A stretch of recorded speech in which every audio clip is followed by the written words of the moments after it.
তো সারা Bharat trade union এবং সংযুক্ত কিষাণ মোর্চার আহ্বানে দেশব্যাপী ধর্মঘট। এই ধর্মঘট মূলত ট্রেড ইউনিয়ন কেন্দ্রের উদ্যোগ এবং সংযুক্ত কিষাণ মোর্চার উদ্যোগ। মূলত কারণ হচ্ছে এখানে শ্রমিকদের যে তাদের যে শ্রম কোড কেন্দ্রীয় সরকার চালু করছে, শ্রম আইনকে বাতিল করে শ্রম কোড চালু করছে। এই শ্রম কোডে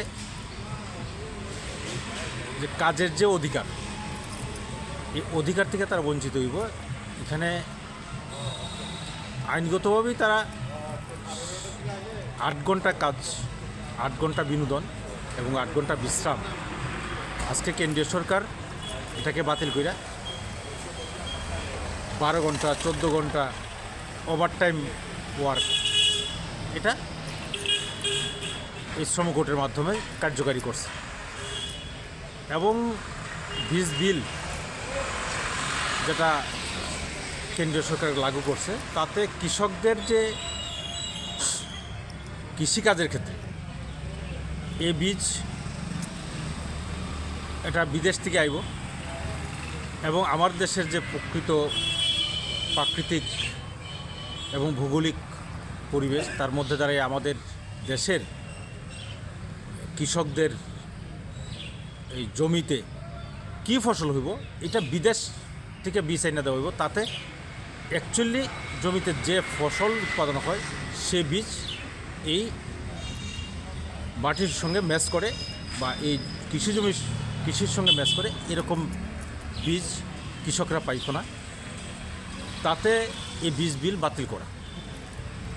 এবং এই সময়ের মধ্যে আমরা যেটা দেখছি, দ্রব্যমূল্য ব্যাপক হারে বৃদ্ধি পাইতেছে। এটা কমাইব হয়েছিল, কমাইতেছে না। বেকারদের কর্মসংস্থান হইতেছে না এবং সমস্তটা প্রাইভেটাইজেশন হইতেছে, বেসরকারিকরণ। ইতিমধ্যেই আপনারা জানেন যে এই যে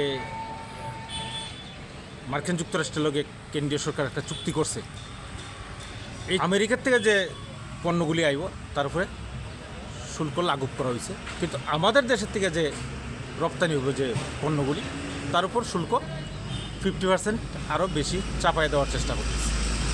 এই সমস্ত ঘটনার পরিপ্রেক্ষিতেই কেন্দ্রীয় সরকার গোটা দেশের মানুষের স্বার্থে কোনো কর্মসূচি গ্রহণ করতেছে না, শুধু কর্পোরেটদের স্বার্থে এবং পুঁজিপতি বিদেশি বহুজাতিক সংস্থা তাদের সাথে কর্মসূচি গ্রহণ করতেছে। তার প্রতিবাদেই আজকের এই ধর্মঘট। এখন পর্যন্ত ধর্মঘটে মানুষের যে সাড়া, এটা ব্যাপক সাড়া আছে। গাড়ি ঘোড়া চললেও খুব কম, দোকানপাট এখন পর্যন্ত বদ্ধ আছে, কিন্তু একটা চাপও আছে। এই পরিস্থিতির মধ্যে আমরা আশা করি গোটা দেশ, গোটা রাজ্যের মানুষ এই ধর্মঘটের সমর্থনে এবং তাদের অধিকার আদায়ের প্রশ্নে এই ধর্মঘটকে সফল করবে। ধন্যবাদ।